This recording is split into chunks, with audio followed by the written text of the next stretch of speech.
Cuando Amalia me pidió C2000 Mil para sembrar una marca de bienestar consciente, le dije que no. No fui cruel, solo clara. Le expliqué que una página web a medio hacer un par de bocetos de logo y el encanto de Leandro no eran suficientes para soltar esa lana. Su rostro se tensó, luego se apagó. «Está bien», dijo poniéndose de pie. «Solo pensé que creías en nosotros». 3 días después me invitaron a un brunch. Su casa en Polanco era moderna, de líneas rectas, con encimeras blancas impecables y difusores que olían a hierba limón. Amalia me dio un beso en la mejilla, pero su sonrisa no llegó a sus ojos. Leandro me recibió como quien corteja a un inversionista demasiado pulido, demasiado ansioso. «Preparé algo especial para ti», dijo colocando un tazón humeante frente a mí. Reishi melena de león, un toque de cordyceps, bueno para la memoria y el paso del tiempo. ¿Te va a encantar? Levanté el tazón. Olía terroso, pero no de forma acogedora. Un dejo metálico punzante se colaba por los bordes. Sonreí. Entonces tosí discretamente, me disculpé para ir al baño y en ese momento de silencio cambié mi tazón por el que estaba en el asiento vacío a mi lado. El papá de Leandro, don Fermín, aún no llegaba. Llegó 10 minutos después, disculpándose por el tráfico en Reforma. Se sentó, tomó el tazón más cercano sin pensarlo y dio un sorbo. El brunch siguió, aunque Amalia apenas probó su quiche. Leandro preguntó por mi jardín en Coyoacán. Respondí con cortesía, pero mis ojos se desviaban hacia don Fermín, que empezó a frotarse la sien. Para cuando sirvieron el postre, un pudín de chía demasiado fancy, las manos de don Fermín temblaban. Su rostro pasó de pálido a grisáceo. Intentó levantarse, pero tropezó con una mesita lateral. «Papá», dijo Leandro medio levantándose. Los ojos de don Fermín se pusieron en blanco. Amalia gritó. Yo me quedé en mi silla observando. Llamaron a una ambulancia. Amalia caminaba de un lado a otro. Leandro fingía pánico. Yo sostenía el tazón de café con más fuerza bajo la mesa, el que en realidad iba a tomar. Esa noche lo guardé en una bolsa sellada y escribí una palabra en la etiqueta análisis. Tenía 35 años cuando mi esposo murió y Amalia tenía 8. Se fue rápido. El cáncer de páncreas no da tiempo para despedidas. Recuerdo estar sentada en nuestra vieja mesa de cocina en Xochimilco, con su manita apretando la mía, preguntándome si aún podríamos ir a la Feria de Ciencias. Le dije que sí, y fuimos. Asistí a cada feria de ciencias, recital de danza y entrega de premios después de eso. Daba clases de tiempo completo y tutorías por las noches. Nunca volví a casarme. Mi amor se volcó en una sola persona. Cuando Amalia entró a la maestría en la UNAM, vacié una cuenta de ahorros para cubrir lo que sus becas no alcanzaban. Ella nunca lo supo. Quería que se sintiera libre, que se enfocara en convertirse en alguien que el mundo respetara. Luego vino la boda ostentosa exagerada con una planeadora que no paraba de preguntar si podía aumentar el presupuesto para las flores. Lo aumenté. Y cuando Amalia y Leandro quisieron comprar su primera casa en Polanco, firmé como aval y pagué el predial del primer año completito. Me agradecieron, una vez con una foto enmarcada, que ahora está enterrada detrás de unos libros de cocina en mi despensa. En algún momento el gracias se convirtió en todavía te queda algo, ¿verdad? Últimamente, Amalia solo me hablaba cuando necesitaba fondear algo. Lo pedía con dulzura un nuevo diseño de logo costos de empaques holísticos influencers de bienestar con los que querían aliarse. Los C2000 Mil que pidió eran solo una inversión, dijo un puente para lanzar el negocio. Pero en su tono había algo calculado, un cariño fingido. Ya no era su madre, era una chequera sin explotar. Leandro apenas hablaba en esas llamadas, pero cuando lo hacía, siempre mencionaba el retorno de inversión, escalabilidad, visibilidad. Así que cuando preparó esa mezcla especial, solo para mí lo noté. Nadie más la tomó. Ni Amalia, ni don Fermín, ni siquiera él mismo. Solo yo. Solo la vieja con memoria cansada y mañanas lentas. Esa noche, mientras sellaba el tazón para analizarlo, recordé las palabras exactas de Leandro. Bueno para la memoria, dijo sonriendo. Tal vez esperaba que la mía se desvaneciera antes de que la verdad saliera a la luz. Esa tarde, al llegar a casa, puse el tazón en la encimera de la cocina, como si fuera la escena de un crimen. No lo lavé. No toqué el borde otra vez. Solo miré el leve anillo marrón donde el líquido se había adherido y evaporado. Mis dedos querían limpiarlo, borrar la idea, pero sabía que no debía. Me puse guantes, tomé un hisopo estéril del cajón de medicinas y raspé con cuidado el residuo. Sellé la muestra en un frasco plástico y lo metí en un sobre de envío urgente dirigido a Clara Velázquez, mi antigua compañera de laboratorio, de los días en que usábamos batas blancas y vivíamos de café y pastillas de cafeína. Ella se retiró a Valle de Bravo, pero aún ayudaba con consultorías en estudios ambientales y toxicológicos. Una vez me dijo: «Tú sabes cuando algo huele mal, Paloma. Confía en ese instinto. Ha salvado más vidas que cualquier libro de texto». Garabateé una nota breve. Necesito un análisis discreto.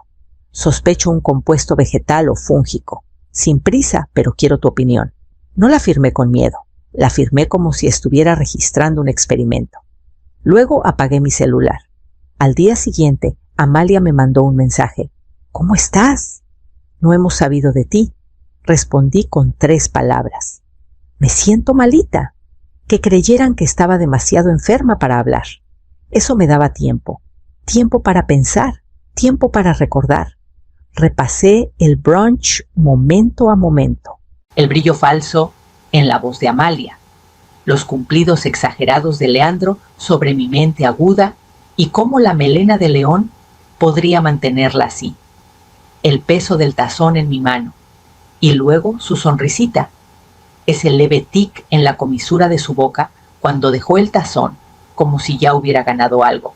Había visto esa mirada antes en investigadores jóvenes que creían que podían saltarse protocolos o maquillar datos. Siempre terminaba mal. Miré el número de rastreo del recibo de envío. Si había algo que encontrar en ese tazón, Clara lo sabría, y yo necesitaba estar lista para lo que me dijera. La llamada llegó tarde en la noche.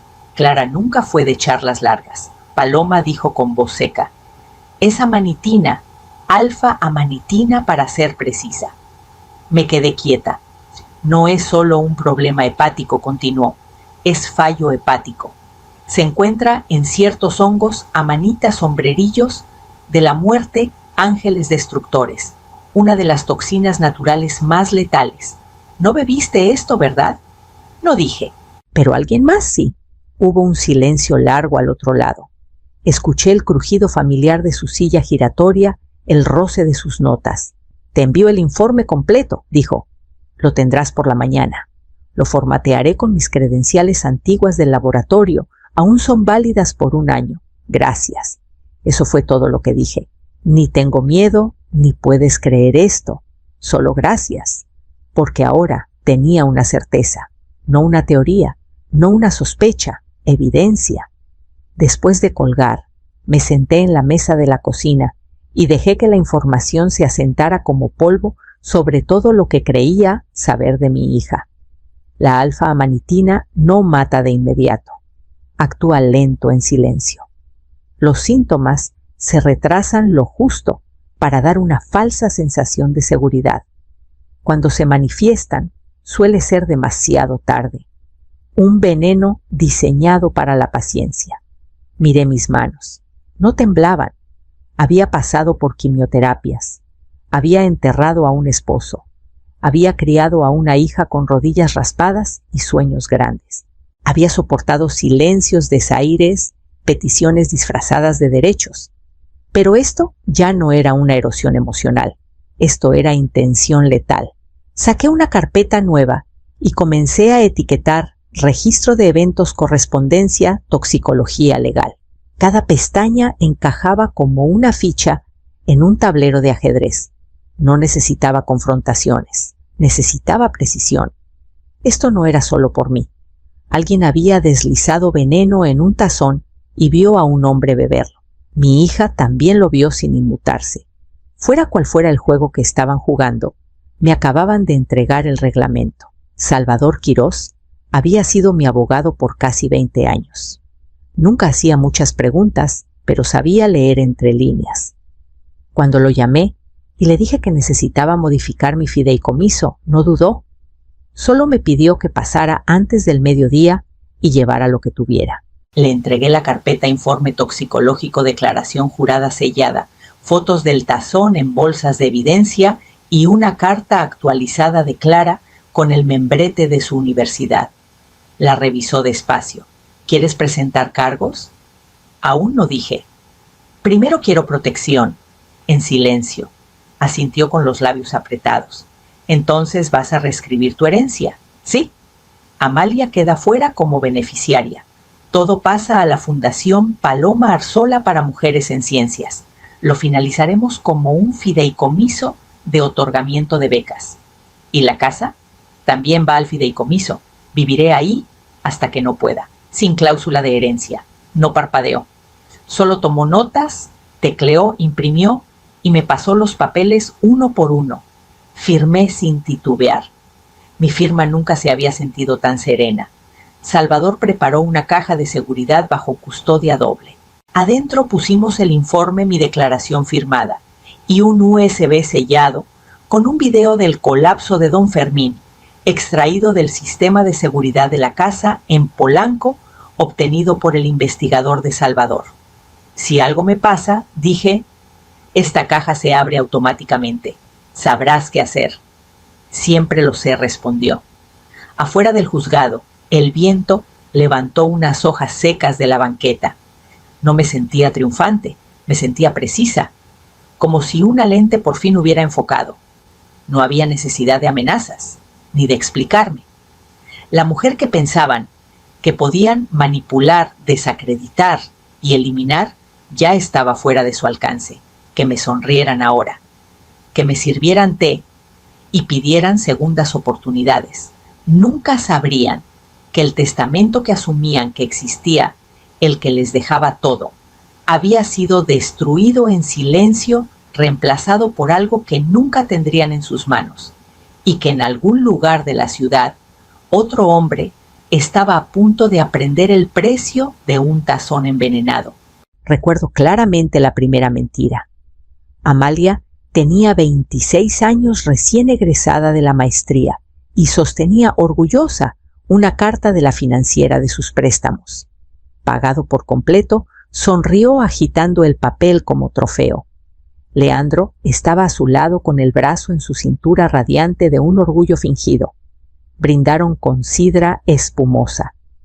Sin deudas antes de los 30, dijo ella con los ojos brillando. Lo logré. Lo que no sabía, lo que a ninguno de los dos les importó. Recordar fue que yo había liquidado el saldo 3 semanas antes en silencio. Llamé a la financiera, transferí los fondos y pedí que no enviaran notificaciones. Pensé que estaba haciendo algo generoso, algo de madre. Pensé que la estaba ayudando a respirar. Esa fue la primera vez que entendí que mi rol había pasado de ser madre a patrocinadora anónima. No paró ahí. Cada favor que di, cada cheque escrito discretamente, cada emergencia cubierta sin juzgar, se convirtió en un ladrillo en la pared invisible entre nosotras. La gratitud nunca echó raíces, solo la expectativa. Y cuando no cumplía con la siguiente expectativa, lo bastante rápido me volvía inconveniente. El cambio de Leandro fue más sutil. Cuando llegó a nuestras vidas era desarmante.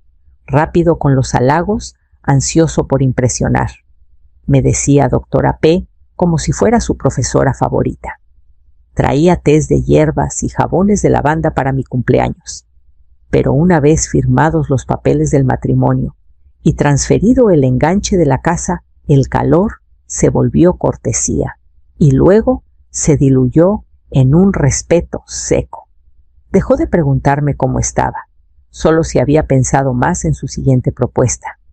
Amalia ahora lo imitaba, su voz demasiado suave, sus elogios demasiado pulidos. Siempre has sido tan generosa, mamá. Solo no ves cuánto creemos en esto. Creer en que la fe nunca fue el problema. Era la posesión, el control. Y ahora, mientras miraba los documentos que los excluían de mi herencia, me preguntaba si algo entre nosotras había sido puro alguna vez, cuando el amor de madre se cambió por proyecciones de retorno de inversión, y cuando dejó una hija de ver a su madre como persona y empezó a ver una cartera con corazón latiendo. El jueves le escribí a Amalia: hablemos otra vez de los C2000. Pasen el domingo por la mañana. Solo nosotros. Su respuesta llegó rápido. Suena bien. Leandro está emocionado. Llevamos café. Le dije que no, que ya tenía una mezcla especial lista. El domingo amaneció fresco y tranquilo. Horneé escones de arándanos, los que Amalia devoraba de niña, y puse los manteles de lino de mi abuela con la vajilla de plata pulida. La mesa parecía tradición. Parecía confianza. Lo que no vieron fue el pequeño grabador que escondí bajo la canasta de servilletas. Lo probé 3 veces. Carga completa. Micrófono abierto. Cuando llegaron, Leandro volvió a ser puro encanto, con la voz un poco demasiado alegre. Huele increíble aquí, doctora P. Diosa del brunch, otra vez. Amalia sonrió con dulzura, acomodándose en su silla como si ya supiera el resultado. Primero hablamos de cosas ligeras, jardines, el clima. Leandro mencionó un nuevo espacio de coworking que estaban explorando. Luego saqué el tema. He estado repensando las cosas, dije suavemente sirviendo el té, sobre el negocio, sobre el dinero. Amalia se inclinó al instante. ¿De verdad? Ay, mamá sabía que entrarías en razón. Leandro sorbió despacio. Eso significa todo para nosotros, Paloma. De verdad estamos cerca de lanzar. Solo necesitamos ese empujón final. Dejé que el silencio se alargara un poco. Claro, necesitaré algunas garantías, dije. Un plan. Algo tangible. Me disculpé para ir a la cocina a calentar los escones. Cuando regresé unos minutos después, su conversación se había silenciado. Esa noche reproduje el audio. La voz de Leandro baja y sarcástica. Si no cede, siempre podemos intentar de nuevo con el truco del hongo. La respuesta de Amalia. No digas eso aquí. Él se rió. No lo pilló la primera vez. Pensaban que era lo bastante blanda para convencer, lo bastante lenta para no notar y lo bastante frágil para olvidar. Pero el micrófono captó cada palabra. Y ahora yo también. Don Fermín parecía más pequeño en la silla de rehabilitación. Su color había vuelto, pero la seguridad que antes llenaba su voz estaba apagada, hueca en los bordes.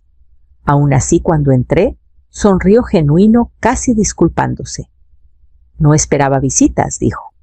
Me senté a su lado cruzando las manos en mi regazo. Tampoco esperaba verte desmayarte. Soltó una risa seca, áspera. Yo tampoco, aunque no fue la primera vez. Eso me detuvo. Se inclinó más cerca, su voz apenas un susurro. El día de muertos pasado. Leandro me trajo un tónico de hongos del que está obsesionado. Dijo que ayudaría con el colesterol. Lo tomé. Tuve visión borrosa y dolores estomacales por 2 días. Lo achaqué a una intoxicación. ¿Se lo contaste a alguien?, pregunté. Negó con la cabeza. No quería generar tensiones. ¿Sabes cómo se pone Amalia cuando critican a su esposo? Asentí. Me miró un largo momento. No tomaste el café en el brunch, ¿verdad? No respondí. Vi cómo observabas. Leandro siempre ha sido estratégico, encantador cuando le conviene. Metí la mano en mi bolsa y le entregué el sobre, el informe de Clara, sellado y engrapado. Sus dedos temblaron mientras lo leía. Alfa-amanitina, susurró. Dios mío. Sabían exactamente lo que hacían, dije en voz baja, y casi te matan. Dejó el informe lentamente, luego exhaló, como quien sale a la superficie tras estar bajo el agua. Me pidieron prestados C1 500,000 el otoño pasado. Dijeron que era para desarrollar el producto, sin pagos, sin avances, solo silencio. Nos quedamos juntos en ese espacio callado entre la revelación y el ajuste de cuentas. ¿Aún tienes el video de seguridad de ese brunch?, preguntó. Sí, y una grabación. Asintió sus ojos, endureciéndose no con rabia, sino con algo más frío. Bien, dijo, porque creo que es hora de que lo escuchen de vuelta. Don Fermín nos invitó a cenar. Terreno neutral, un restaurante italiano tranquilo en la Roma, con luces tenues y un piano suave de fondo. Amalia llegó con una blusa de seda toda sonrisas y naturalidad ensayada. Leandro jaló su silla con cortesía exagerada, luego estrechó la mano de don Fermín, como si todo estuviera en orden.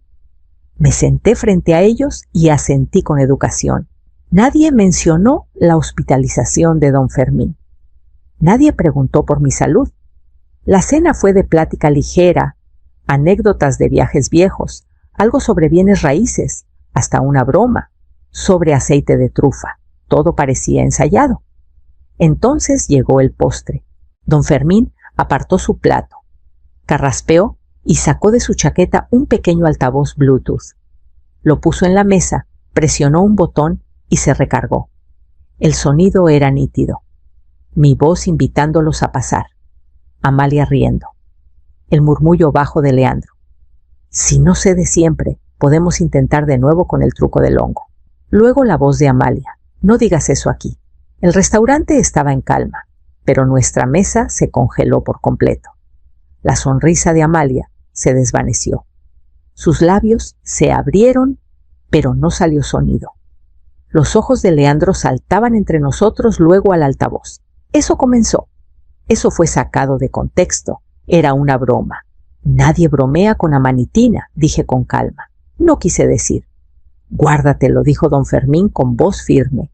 Ya envié el archivo a las autoridades. Leandro se tensó. ¿Qué estás diciendo? Digo que casi me matas, respondió don Fermín. Y ahora alguien más decidirá qué pasa contigo. 2 hombres de civil se acercaron a nuestra mesa discretamente. Uno se inclinó, se identificó y pidió a Leandro que lo acompañara para responder unas preguntas. La voz de Leandro subió un poco, luego bajó, mientras todo el restaurante lo veía levantarse y salir. Amalia no habló, no lloró, ni siquiera me miró. Solo se quedó ahí inmóvil como si nada hubiera pasado. Pero pasó. Y no estaba segura de qué dolía más, el veneno de Leandro o el silencio de ella. Ha pasado un año. El aire se siente distinto, ahora más callado, más ligero. Algunos días me pregunto si todo fue un sueño febril, pero luego miro la carpeta en mi archivero sellada y estampada con las palabras «Caso cerrado». Leandro fue acusado de intento de envenenamiento, obstrucción y poner en riesgo la vida de otros. Su defensa intentó venderlo como un error con suplementos. Los informes del laboratorio, las grabaciones y el video de seguridad dijeron otra cosa. Aceptó un acuerdo. Sin cárcel, pero su carrera acabó. También su matrimonio. Amalia pidió el divorcio 6 semanas después de su arresto. No vino a mí ni a disculparse, ni a explicar, ni siquiera a pedir comprensión. Y tal vez ese silencio fue lo mejor. No hay forma de deshacer lo que permitió. Pero don Fermín me llama cada semana ahora. Hablamos de nada y a veces de todo: su recuperación, música vieja, sus intentos de jardinería. Clara me visita cada 2 meses, siempre con un té nuevo, obično užasni всегда ценится.